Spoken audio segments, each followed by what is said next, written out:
আসসালামু আলাইকুম। কেমন আছেন সবাই? আলহামদুলিল্লাহ আমরা কিন্তু ভালো আছি। তো কাছে দূরে দেশে এবং দেশের বাইরে যে যেখান থেকে আমার ভিডিওটি দেখছেন বা শুনছেন, আশা করি আল্লাহর রহমতে সবাই ভালো আছেন। তো আজকেও কিন্তু একটু চলে যেতেছিলাম বাবার বাড়ির এলাকায়, নাকি একটু বাজারে যাব। তো কিছু দুধ আর দইয়ের প্রয়োজন আছে। তো আমাদের এলাকায় দুধের এত পরিমাণ দাম, 120 টাকা 40 টাকা এরকম কেজি। তো আমাদের ওইদিকে আবার দুধের দামটা একটু কম, তো সেই জন্যই গেলাম আর কি। তো আমার ভাই কিন্তু দুধ রাখছে আর দুধ কিনবো। তো দুধ কিন্তু আনছি 70 টাকা কেজি, অনেকটাই কমে আনছি, হয়তো বা যাওয়া আসার একটু পরিশ্রম হয় এই আর কি। তো এই তো নদী পার হইতেছি। এই নদীটা তো আপনাদেরকে বহুবার দেখাইছি, আপনারা দেখছেন, তবুও দেখাই, আমার কাছে ভালো লাগে সেই জন্য আর কি। তো আপনাদের কাছে কীরকম লাগে অবশ্যই জানাবেন কিন্তু। আর বাবার বাড়ি থেকে কী কী নিয়ে আসলাম বাজার থেকে দেখাচ্ছি। বাবার বাড়িতে গেছিলাম আর কি, আসার সময় কাঞ্চন বাজার থেকে যে এই জায়গায় জিরা আছে, আধা কেজি জিরা নিয়ে আসছি, জিরা শেষ হয়ে গেছে। আর এই তো এদিক দিয়ে টমেটো সরি গাজর, লেবু, শসা এগুলো নিয়ে আসলাম। আর এদিক দিয়ে যে পুঁইশাক নিয়ে আসছি, এখন কেন জানি একটু পুঁইশাকটা খাইতে ভালো লাগতেছে আমার কাছে। আর এই যে ছোট ছোট কিউট কিউট মিষ্টি নিয়ে এসেছি। তো পেঁয়াজ আনছিলাম জর্দা মিক্স, তো জর্দা রান্না করব সেই জন্য ছোটো মিষ্টি নিয়ে আসছি। তো আমার ভাই কিন্তু বড় মিষ্টি বলছিল নিয়ে আসার জন্য, আমি বললাম যে না, ছোটো মিষ্টি দেন, জর্দা রান্না করব সেই জন্য ছোটো মিষ্টি নিয়ে আসলাম। এই তো এদিক দিয়া মূলত যেগুলোর জন্য যাওয়া, এই জায়গায় কিন্তু এই যে এইগুলো নাও কিন্তু দুধ, ছোট ছোট বোতল আমার মা 2 বোতল বাজারে ফাটাই দিছিল। আর আমার ভাই এই বোতলে দুধ বইরে রাখছে। আর এই যে এই গ্যালেনে, তো এই জায়গায় কিন্তু 10 কেজি দুধ আছে। এই জায়গায় ছোট ছোট অনেকগুলো বোতল আছে আর কি। তো 10 কেজি দুধ আছে এটার মধ্যে। আর এই যেন 4টা কার্টুন দেখতেছেন, এগুলোর মধ্যে কিন্তু সবগুলোর মধ্যে দই আছে। তো দইয়ের গ্লাস, রমজান মাস একটু আর কি দই টই না খেলে ভালো লাগে না, সেই জন্য আনা আর কি। তো এইগুলোনের জন্যই কিন্তু গেছিলাম। তো বাড়িতে যাইনি, আমার মা ফোন দিয়ে বারবার বলতেছিল বাড়িতে যাওয়ার জন্য, যে এত কাছের তাই যাবি গে, দেখতাম না, ভাল লাগতেছে না, বাড়িতে আয় পরে যাইছে না। আমি বললাম যে না, বাচ্চা ঘরাই গেছি, বাইর যাইতাম না, শুধু ছোটো মেয়ের সাথে নিয়ে গেছিলাম। তো বাজার থেকে চলে আসছি আর কি। একদম আমার ছেলে দাদারা ডাক্কা উড়া দুরা ডাকতেছে। তো এই তো বাড়িতে কিন্তু আয়সা পড়ছি। আর এখানে কিন্তু 10 কেজি দুধ আছে। তো দুধটা কিন্তু আমি আর কি ছাঁকনি দিয়ে ছাইকা তারপর কিন্তু একটা উড়তে নিয়ে নেয় আর কি, জাল কইরা তারপর বোতলে বইরা ফ্রিজে রাখবো, যাতে বেশ অনেক দিন ভালো থাকে বা স্বাদটা ঠিক আগের মতো থাকে আর কি, সেই জন্য। আর জাল না দিয়ে রাখলে কি হয়, পরে যেমন দুধের মধ্যে উপরে তেল তেল বায় আর কি, একটু ছানা ছানার মতো হয়, সেজন্য ভালো লাগে না। তো দুধটা জাল করে রাখলে আর কি হাঁঞ্জা দুধের মতোই টেস্ট পাওয়া যায়, সেজন্য একটু জাল করে ঠান্ডা করে তারপর আর কি ফ্রিজে রাখছি। আর এই তো এদিক দিয়ে কিন্তু আমি মুরগির মাংস রান্না করব।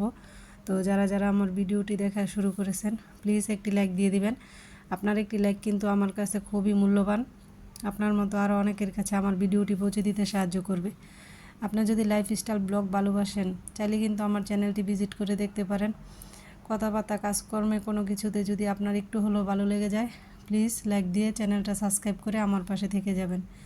নোটিফিকেশন অন করে রাখবেন, যাতে ভিডিও ছাড়ার সাথে সাথে আপনাদের কাছে পৌঁছে যায় এবং মূল্যবান সময় বের করে দেখে নিতে পারেন। আর যারা এই কাজটি করে নিয়েছেন তাদেরকে অসংখ্য ধন্যবাদ। তো বাড়িতে আসার পরও কিন্তু না, মা ফোন করতেছিল যে কেন যাই নাই। তো আমি কিন্তু এদিক দিয়ে আমার ছোট ছেলে বড় মেয়েকে বাড়িতে রেখে গেছি, শুধু মেজু মেয়েকে নিয়ে গেছি আর কি সাথে করে, সেজন্য আর যাইনি। তো মা আছে বলেই কিন্তু এতবার খোঁজ খবর নিতেছিল বা বলতেছিল, যা অন্য কেউ এটা কোনো দিন করবে না আর কি। তো এই আর কি। তো আজকে যে যে ভিডিওটা আর কি আপনাদের সাথে শেয়ার করতেছি, এখানে কিন্তু আর কি বেশ কয়েকদিনের মিলানো ভিডিও আছে এই আর কি। তো এদিক দিয়ে কিন্তু আমি মুরগির মাংসটা সুন্দর করে কষায় শুধু রান্না করব। আর রমজান আসার পর থেকে না, ঘরে তরকারি মনে হইতেছে একবারে খাওয়া হইতেছে না, শুধু মাংস, পোলাও, বিরিয়ানি, হেন তেন এসব দিয়ে কিন্তু আর কি দিন যাইতেছে। যাক, তারপরও আর কি রমজান মাস আলহামদুলিল্লাহ বেশ ভালো কাটতেছে কোনো মতো। খালি রমজান দিয়ে আর কি যদি সুস্থভাবে সবগুলো রোজা করতে পারি তবে আলহামদুলিল্লাহ। আল্লাহ যেন কোনো অসুখ বিসুখ না দেয়, এই দোয়াই করতেছি আর কি। তো এই আর কি। তো মেয়ে যেহেতু রোজা থাকে, তো মেয়েরে জিজ্ঞেস করে করি, মেয়েরে কিন্তু জিজ্ঞেস করে করি রান্না করি, যে ও কী দিয়া খাইতে পারবো, কী রান্না করতাম ওইটাই রান্না করি আর কি। তো এই তো মাংসটা কিন্তু শুধু আমি একবারে কষাইছি, তো এটাতে কিন্তু তেমন কোনো পানি টানি কোনো কিছু রাখবো না, একবারে শুকনো শুকনো করে রান্না করবো আর কি। তো রান্না বাড়া করে মাগরিবের নামাজ পড়ে কিন্তু খেতে বসে গেছি। এই তো এদিক দিয়ে কিন্তু প্লেটে ভাত তরকারি বাইরে নিলাম, এখন খেতে বসবো। আর এই তো দেখেন ঘরের বিছানার অবস্থা, ভিজা টিস্যু, তারপর হইতেছে খাটের উপরে কত কিছু যে বাচ্চায় নিয়ে খেলে, সারাদিন চলে যায় এগুলো গুছাইতে গুছাইতে একবার গুছায়া রাখি, আবার যখন বসাই যে একটু বসায় কাজ করব খেলতে দেই, আবার এত খেলনাই দেই, এই রকম করে চলতেছে আর কি। সারাদিন যায় শুধু এই আর কি, ঘরের হাডুর এনেকার হাডুর হেন, হেনাকার হাডুর হেন, এগুলো ভাঙতে ভাঙতে করতে করতেই। তো এদিক দিয়ে কিন্তু আমি খাটটা সুন্দর করে মুছে পরিষ্কার করে নিতেছি, আর অন্য একটা বেডশিট বিছাবো। তো আজকে কিন্তু ঘরটা মুছবো, তো বিছানার চাদরটা ধুয়ে আগে রোদে শুকাতে দিয়ে আসবো, তারপর ঘর মোছামুছির কাজ করবো আর কি।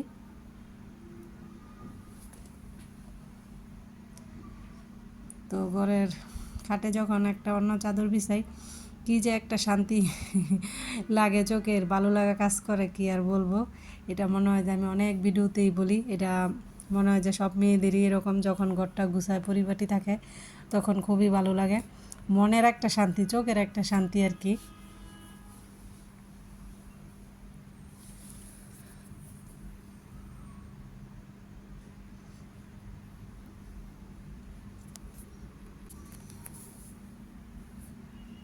তো এই তো আগে বিছানা চাদরটা বিছিয়ে নিলাম, তারপর কিন্তু আমি বালিশের কভারটা লাগাইতেছি।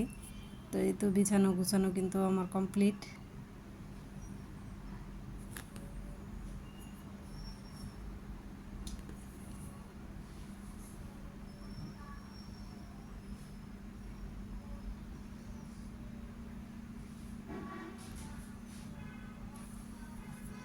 আর এই তো এদিক দিয়ে কিন্তু ঘরটাও মুছে নেওয়া হইতেছে।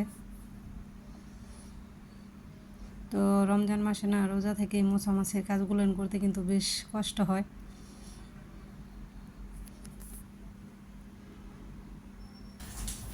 এটা গুড নাইটের একটা মশার আর কি স্প্রের মতো, স্প্রে না আর কি, কারেন্টে চলে তো আর কি। এত পরিমাণ মশা ঘরের মধ্যে, রাত্রে মশারির ভিতর মশা জানি কোন ফাঁক দিয়ে যেয়ে বইয়ে থাকে, ছেলেরে কামড়ায় না, কামড়ায় সবারে, তাও বাচ্চা মানুষের একটু বেশি কামড়ায়।